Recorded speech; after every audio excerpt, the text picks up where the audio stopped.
Hello everyone, today I'm going to be ranking every single wall buy on Mob of the Dead from Black Ops 2. Starting off with the M14, this gun is terrible. It has terrible damage fall off. The handling is okay, but there's very little ammo. When you pack-a-punch it, it still sucks.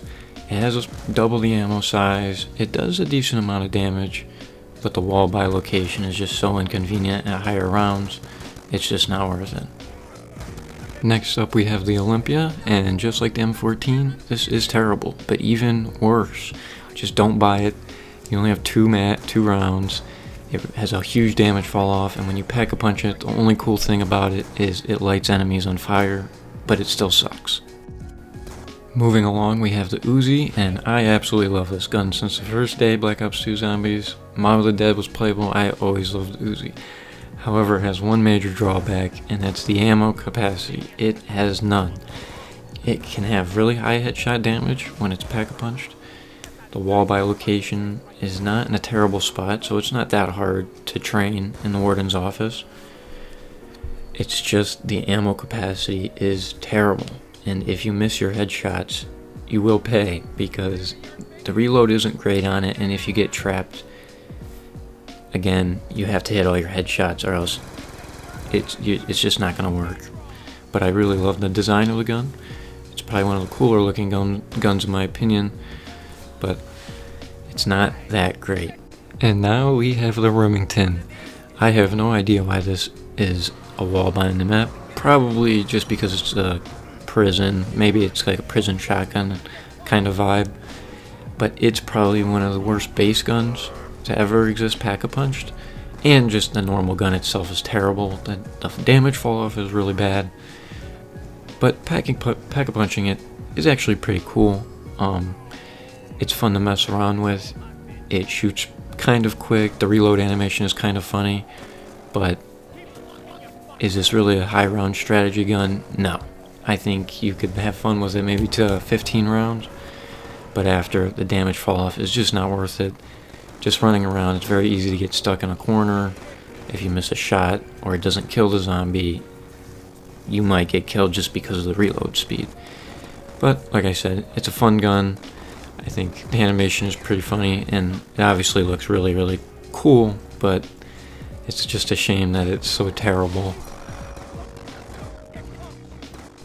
Coming up next, we have the Tommy gun, which is kind of a mixed bag for me.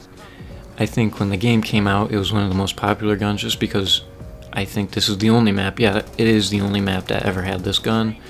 The design is really cool. The sound is even better, especially when it's pack-a-punch. It has this nice high ping to it. I think it's pretty satisfying. It's just the only downside for me is I don't like to play for high rounds down on the docks. So it's just kind of in a bad location for me. Other than that, the damage is okay. It will fall off eventually, but at least you can buy ammo. And now we have my favorite choice out of all the wall buys, and in my opinion, the most underrated gun in the game. Now, don't get me wrong, the B23R is terrible when it's not pack-a-punched. The damage is terrible, headshot damage is terrible. It's just not a fun gun to use unpack-a-punched. However, when you pack-a-punch it, it turns into a fully automatic, just death machine. It does an insane amount of damage for quite a while. I mean, it will fall off in damage a lot sooner than most rifles, and I'd say most of the guns in the game. But in my opinion, it's just the most fun gun. It's fast, the noise is really satisfying, it looks really cool, and it's the only gun that changes when it pack-a-punches. It's the only gun that really changes. And now we have the MP5. As much as I like the B23R, they do not compare to the MP5 on who is the best.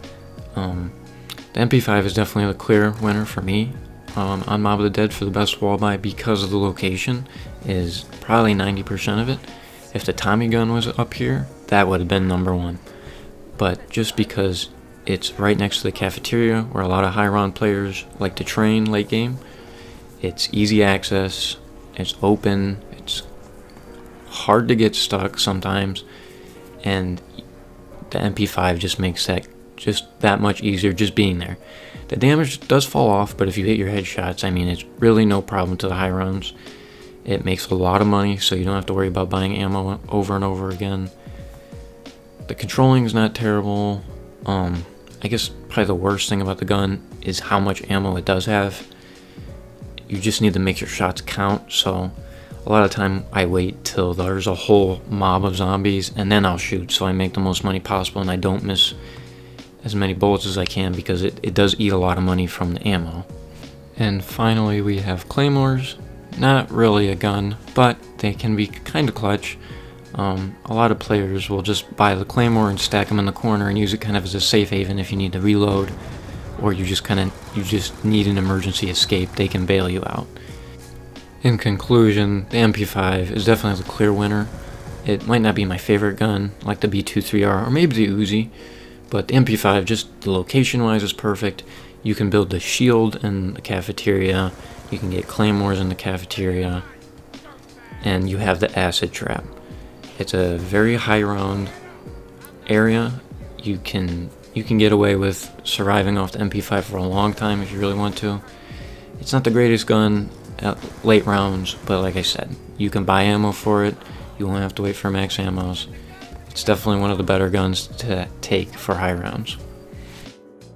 Well, that's going to wrap up the video. Thank you for watching. I'm trying to get better at video making, so let me know if you have any suggestions on what I should do next. And if you want to see more Black Ops 2 Zombies, just let me know, because I absolutely love this game. Please like and subscribe, and have a good day.